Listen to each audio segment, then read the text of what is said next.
안녕하세요, 비오니까 티입니다. 또 여전히 뒤에서 나오시네요. 아유, 안녕하세요. 데뷔전 씨! 아유, 추워. 반갑습니다. 추워요. 아유, 데뷔전입니다. 너무 춥습니다. 아, 참 좋은 계절이죠? 좋은 계절인가요? 잘 지내셨어요?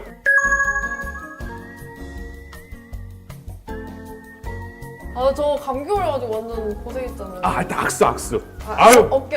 아유, 해야죠. 진짜 정말 축하드립니다. 아니, 왜 이렇게 경사를 제가 한 달이나 지나서 알았어요. 네. 여기 뭐 자막이 나올지 모르겠네. 미스 코리아도 아니고 미스 월드 코리아라고 제가 네, 거기에 맞습니다. 탤런트 상을 받으셨다고요. 네, 제가 좀 한 끼 하지 않습니다. Everybody, 아우, 야, 진짜 너무 이거 어떻게 하지 이거를? 감사합니다. 영광입니다. 아, 다시 한번 네 사인을 한번 받아놔야 될 것 같아요. 아니 근데 미스 월드 코리아 막 그것도 이렇게 막 뭐 합숙도 하고 막 뭐 힘들죠? 제가 일주일을 합숙을 했는데 아, 일주일. 그 동안 이제 그 본선 제가 예선을 합격하고 이제 네. 본선 진출을 하려고 합숙을 했어요. 네네네네. 근데 이제 본선 진출하면서 합숙을 하면서 이제 뭐 많이 가고 그러는데 아침에 일찍 일어나고 일단 단체 생활이잖아요. 근데 그거는. 죄송한데 말씀 중에 죄송한데 혹시 거기서 그 표준말 교육은 혹시 안 시켜주나요? 네. 일주일이라서 좀 그런가? 거기 같이 간 언니들이 언니들, 사투리를 좀 아, 쓰시는 진짜요? 언니들도 많았어요. 그래서 아, 너무 반갑더라고요. 아. 언니야.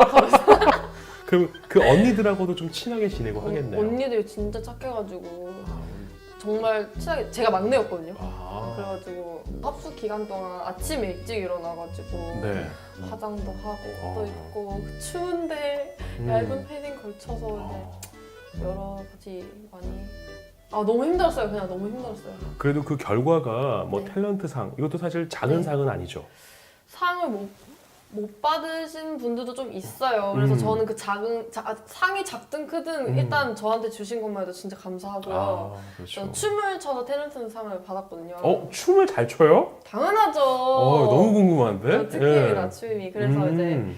춤을 춰가지고 진짜 엄마 아빠도 멀리서 오셨는데 예. 정말 엄마 아빠한테 어, 되게 뭔가 뭉클하더라고요. 뭔가 이렇게 보여드릴 수 있는. 네, 맞아요. 그래서 여기 뒤에 막 그 자막이 쭉 금치. 막 참고 자료가 막 참고 사진이 막 나왔어요. 그거 축하드려요. 그냥 어떻게 본인 어떤 삶에 되게 좋은 경험을 네, 진짜 하셨을 것 경험은 같아요. 진짜 완전 좋은. 그리고 제가 이렇게 또 어떤 무슨 뭐 미스 또 월드 코리아 이런 분들 제가 잘 못 만나봤습니다. 진짜 이렇게 가깝게 네. 이렇게 한번 할 수 있다는 건 나처럼 하더라도 예쁘게 받으세요. 예, 아니 우리 예전에는 뭐 10분 얘기하면 잘랐는데 이제 뭐 그런 게 없으니까 그래도 긴장 풀고 뭐. 우리 질문 한번 또 한번 볼까요? 이번에 어떤 질문이 제가 왔는지. 또 가져왔죠. 네, 좋습니다. 사과입니다. 네. 주부님께서 주부님, 사연을 백주부님께서 보내주셨는데. 죄송합니다. 네. 저는 41세 아이들을 둔 주부입니다. 아이돌을 둔 아이돌 죄송합니다. 정말 그만하세요. 네, 알겠습니다. 네, 부인께서 방광염을 자주 앓는데요. 근데 예. 그때마다 약국이나 병원에 가서 약을 먹곤 했는데 네네. 부작용이 있으신 것 같대요. 약을 먹으면 네네. 불편했던 증상은 좋아지는데 몸이 좀 붓는 것 같고 붓는 거. 소화도 잘 안 되는 것 같고. 소화도 안 되는 거. 네, 그리고 이제 숨쉬기도 좀 힘드신 것 숨쉬기도 같대요. 약을 드시고 숨쉬기까지. 그래서 어쨌든 약 부작용이 잘 나타나는 것 같대요. 네. 그래서 이제 가급적이면 약을 안 먹고 자연적으로 치료를 하려고 한대요. 방광염을? 많이 애쓰는 편인데 여러 약초를 직접 캐기도 하시고요. 약초를? 네. 약초를요? 네, 그렇잖아요. 예. 그래서 비타민, 유산균 등을 몸에 좋은 식품도 많이 먹고 계시대요. 많이 드시는군요. 그런데 방광염을 자주 앓으신다고 네네. 면역력이 떨어져서 그런 것 같은데 네. 약 먹으면 부작용 때문에 좀 두렵고 이제 저는 네. 어떻게 해야 되나요? 라고 사연을 보내주셨어요. 이게 방광염 얘기는 전에도 한번 한 것 같은데 이게 아마 그때 방송을 해서 이런 질문이 또 왔나 보네요. 근데 그때 말씀드린 그대로인데 방광염은 세균 감염이에요. 세균 감염. 그래서 어떻게든지 간에 항생제는 꼭 써야 돼요. 그런데 이분이 부작용으로 고생을 하신다면 사실 그건 너무 안타까운 일이죠. 안타까운 일인데 우리가 이제 의사들이 약을 쓸 때 전제가 이분들이 우리가 처방한 약을 잘 먹는다는 전제 하에 약을 씁니다. 그러니까 이런 분이 와요. 뭐 어디가 안 좋아서 뭐 오셨어요. 약을 처방했어요. 다음에 오셨는데 아이 뭐야 뭐 하나도 안 좋아 그대로야 이래요. 약을 잘 드셨나요? 라고 물어보면 아 뭐가 불편하고 소화가 안 되고 그래서 나는 결국 약을 안 먹었대요.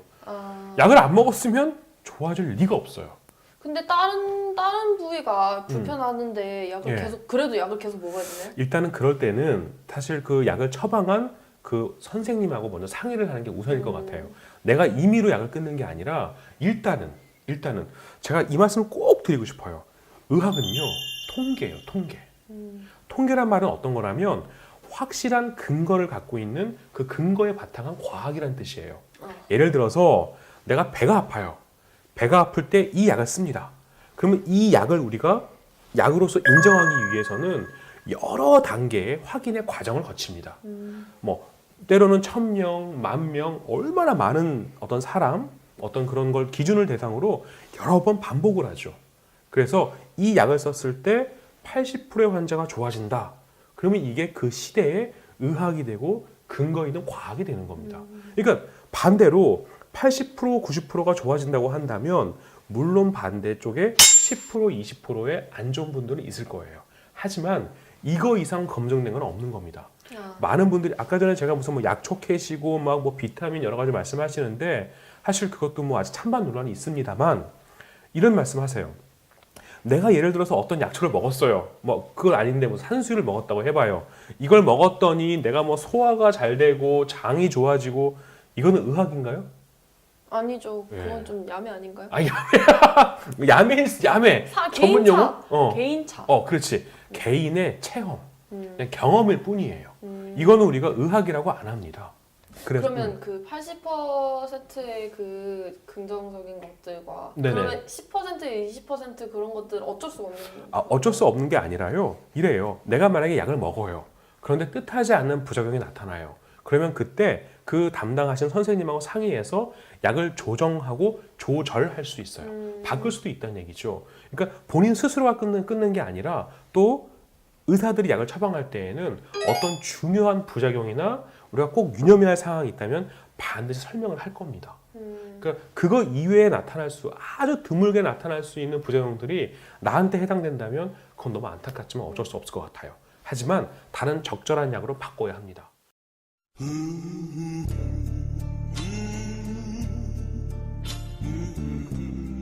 맘리에 얻는 거는 그건 아니다.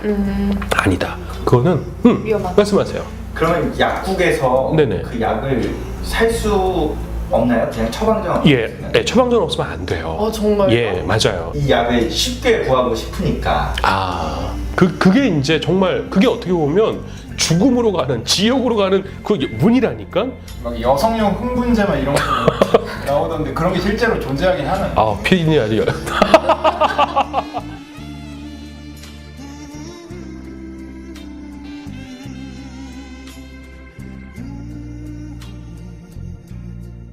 이분은 방광염이에요. 네. 방광염은 세균 세균 감염. 감염이에요. 그거는 항생제 아니면 답이 없어요. 그러니까 이럴 것 같아요. 방광에 이렇게 염증, 균이 있어요. 네. 그냥 항생제를 좀 쓰고 약을 쓰니까 겁을 주는 거죠. 그러니까 균이 죽은 척해요. 그러니까 치료된 건 아니죠.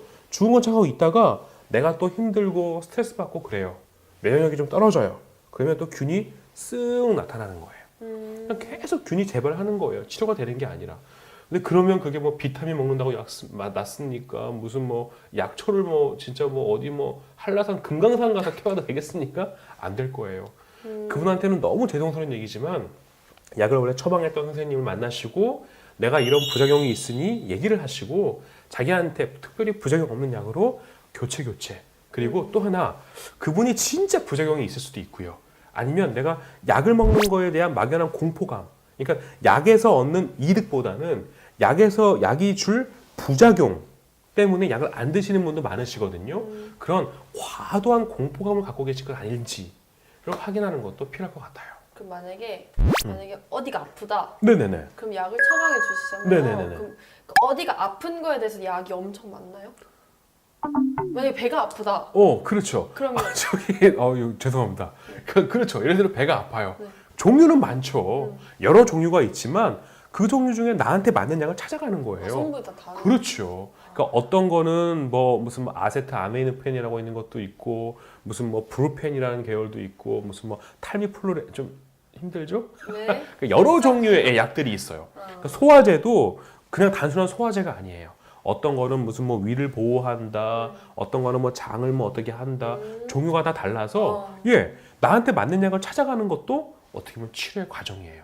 그러니까 본인이 스스로 약을 딱 중단하는 게 아니라 그때도 예, 의사하고 상의를 해서 나한테 맞는 약을 찾아가자.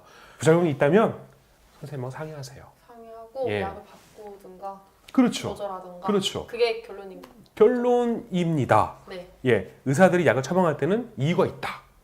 이유가 있다. 네. 그래서 적어도 처방한 수준의 만큼의 약은 잘 먹어보자. 오늘 뭐 요게 방광염 얘기 나왔는데 사실 요게 정리가 되는 내용이 아닐까요? 근데 피곤해 보이시는데요? 아니에요. 아니에요? 참 의사 선생님은 대단하신 것 같아요. 아무리 그렇죠. 생각해도 그렇죠. 사실 뭐 멋있습니다. 아 그래요? 네, 저 같은 남자를 만난다 어떨 것 같아요? 네? 저 같은 남자를 만났다. 아빠? 아빠, 자 노래할까요? 자, 하늘님이 보호하사 비 오니까 만세. 감사합니다.